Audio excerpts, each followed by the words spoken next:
සුබ දවසක් මිත්‍රවරුනි.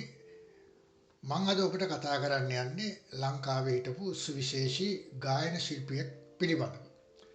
මේ ශ්‍රී ලංකාව කියන රට පවතින තුරු වෙසක් පොය ඇතුළු වෙනත් පොයවල් වලට ඒ වගේම බෞද්ධ උත්සව වලට විශේෂයෙන්ම ගායනා කරන අපිට වාදනය වෙනවා ඇහෙන එක්තරා ගීතයක් තියෙනවා.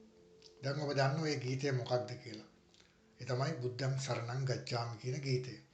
මේ ගීතේ ගායනා කරපු ගායකයා පිළිබඳව තමයි අද කතා කරන්නේ. ඒ තමයි අල්හාජ් මොහිදීන් බෙක්. මොහිදීන් බෙක් ඉපදුනේ ඉන්දියාවේ තමිල්නාඩුවේ සාලෙම් වල 1919 දෙසැම්බර් 5 වෙනිදා. ඔහු තමිල්නාඩුවේ ඉපදුනාට ඔහු මුස්ලිම් ජාතිකයෙක්, ඉස්ලාම් භක්තිකයෙක්. කොහොම හරි ඔහුගේ පියා වෙන්නේ කරීම් බෙක්. ඔහු පොලිස් නිලධාරියෙක්. මව බිජන් බෙක්. මොහිදීන් බෙක් මූලික අධ්‍යාපනය ලැබුවේ සාලෙම් වල ඒ පාසලෙන්. ඒ වගේම ඔහු ඒ සාලෙම් වලම ගුරුවරු කීප දෙනෙක් යටතේ සංගීතය හැදෑරුවා. ඔහුට උර්දු සහ ඒ කවාලි ගීත ගායනා කිරීමේ සහජ හැකියාවක් තිබුණා. ඒ විතරක් නෙමෙයි මේ ඒ කාලේ ඔය බ්‍රිතාන්‍ය පාලනයට යටත් වෙලා තිබුණ ඉන්දියාවයි ලංකාවයි දෙකම බෙක් මොහිදීන්ගේ සීයා හලාල්ඩීන් ඒ බ්‍රිතාන්‍ය රජයේ අවශ්‍යතාවය මත ලංකාවේ ග්‍රෑන්ඩ් පාස් පොලිසියේ සේවය කළා. ඒ විතරක් නෙමෙයි ඔහුගේ වැඩිමල් සොයුරා වන අසීස් කොළඹ වරාය පොලිසියේ සේවය කළා. මේ අතරතුර හදිසියේ බෝට්ටු අනතුරකින් ඒ අසීස් මිය ගියා. මේ නිසා 1932 දී ඒ මරණයත් සමග මොහිදීන් බෙක් ලංකාවට එනවා. වයස අවුරුදු 18 දී මොහිදීන් බෙක් ශ්‍රී ලංකා යුද හමුදාවට බැඳෙනවා. මේ විදිහට ඔහු ලංකාවේ ඔහු පදිංචිය තෝරගන්නවා. මේ විදිහට ලංකාවේ ඉන්න අතරතුර ඔහුට තවත් ඉන්දියානු ජාතිකයෙක් වන සංගීත ශිල්පියෙක් වන මොහමඩ් ගවුස් මුණ ගැහෙනවා. ඒක ඔහුගේ ජීවිතයේ විශාල පෙරලියක් සිද්ධ වෙනවා. මොහමඩ් ගවුස්ගේ මැදිහත් වීම යටතේ ඔහුට පුළුවන්කම ලැබෙනවා චිත්‍රපටයක ගීත ගායනා කරන්න. ඒ තමයි 1947 දී තිරගත වුණු ඒ අශෝකමාලා චිත්‍රපටය. ඒ චිත්‍රපටය ඔහු ගායනා කරන පමණක් නෙවෙයි රංගනයෙන් පවා දායක වෙනවා. ඊට කලින් කිව්වොත්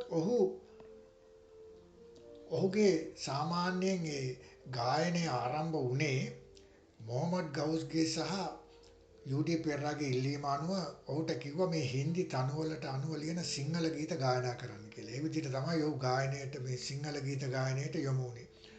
ඊට පස්සේ තමයි ඔහුට චිත්‍රපටයේ අශෝකමාලා චිත්‍රපටයේ අවස්ථාව මොහමඩ් ගවුස් ලබා දුන්නේ.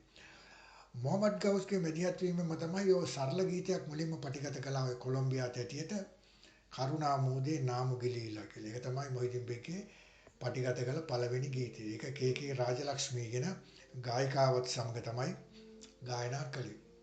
දැන් මොහමඩ් ගවුස්ගේ මේ මැදිහත් වීමෙන් චිත්‍රපට පසුබිම් ගායනයේ එළඹීමත් එක්ක ඔහුට තවත් අවස්ථාවන් ගණනාවක් ලැබුණා.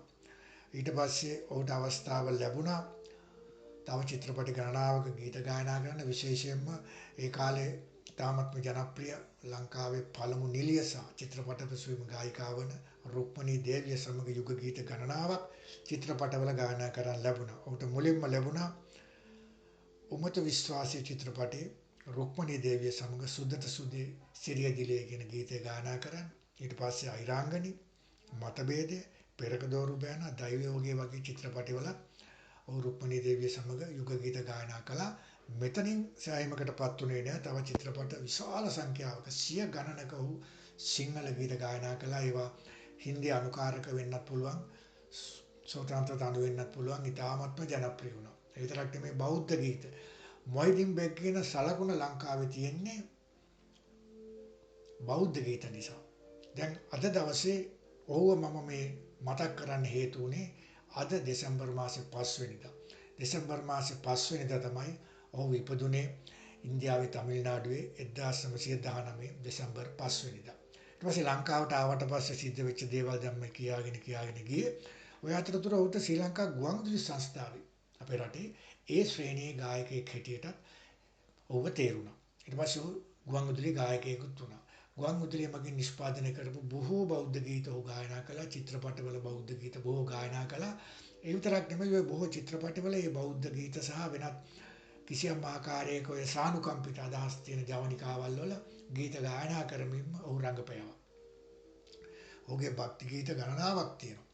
ඒ වගේම ඔය බුද්ධ සරණං ගච්ඡාමි කියන ගීතයට අමතරව සුවදේ මට සීතල සුළඟ පවා ඉතාමත්ම ජනප්‍රිය වුණු ගීතයක්. ඒ වගේම ටිකිරි මැණිකේ ඇඹුල ගෙනල්ලා කෝටු කෑලි සොයාලා ඒ විතරක් නෙමෙයි තවත් ඔහුගේ සරල ගීත ගණනාවක් තියුණා. තව මොනවද කියනවා නම් ඔය තියුණා පියලී කැඩීලා වැටුණා නෑඹුල් සමන් මල මේ වගේ විශාල සංඛ්‍යාවක් ඉතාමත්ම ජනප්‍රිය ගීත අදටත් සිය ගණනක් මේ රටේ පවතිනවා. කොහොම හරි ඔහුට ලංකාවේ පුරවැසිකම දැන් ඔහු ඉන්දියා ජාතිකයෙක්නේ 1956 තිබුණු ඔය බුද්ධ ජයන්තියට සමගාමීව ඔහු ලවා භක්ති ගීත ගණනාවක්ම ගායනා වුණා. ඒ ගායනා වුණු අවස්ථාවේ ඒ කාලේ රටේ අගමැතිවරයා වෙච්ච SWR බණ්ඩාරනායක මැතිතුමාගේ අනුග්‍රහයෙන් ඔහුට සම්මානනීය පුරවැසිකමක් ශ්‍රී ලංකා පුරවැසිකමක් ඔහුට 1956 දී ලැබුණා. ඊට පස්සේ ඔහු ශ්‍රී ලාංකිකයෙක් වුණා. කොහොම හරි ඔහු 1987 දී පාකිස්තානයේ ජනාධිපති මොහමඩ් සියාඋල් හක්ගේ අනුග්‍රහයෙන් ඔහුට මක්කම වැඳ පුදා ගන්න ලැබුණා. ඒ කියන්නේ මුස්ලිම් ජාතිකයින්ගේ ඉස්ලාම් භක්තිකයින්ගේ ඉතාමත්ම සුවිශේෂී වන්දනීය ස්ථානයක්. ඉන් පස්සේ ඔහුට අල්ලාජ් කියන නාමයත් ලැබුණා. ඒ වෙලාවේ ඔහුට මේ මොහිදින් බේග කතාවකදී සඳහන් කළා ඒ සියාඋල් හක් ආරාධනා කළාලු.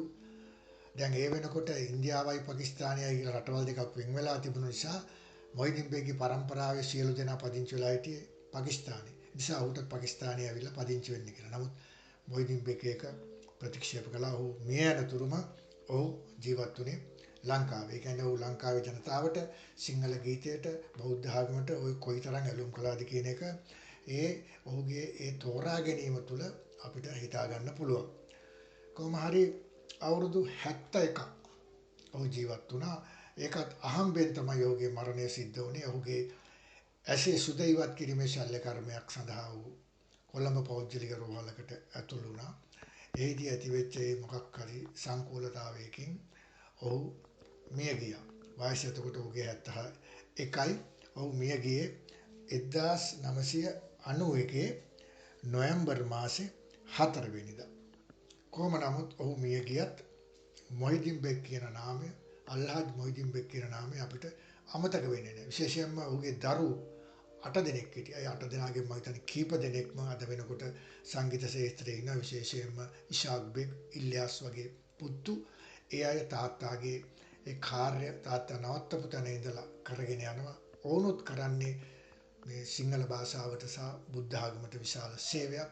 ඔවුන් බෞද්ධයන් අතර ඉතාමත්ම ජනප්‍රිය, ඉතාමත්ම මිත්‍රශීලී කලාකරුවන් බවට පත් වෙලා ඉන්නවා.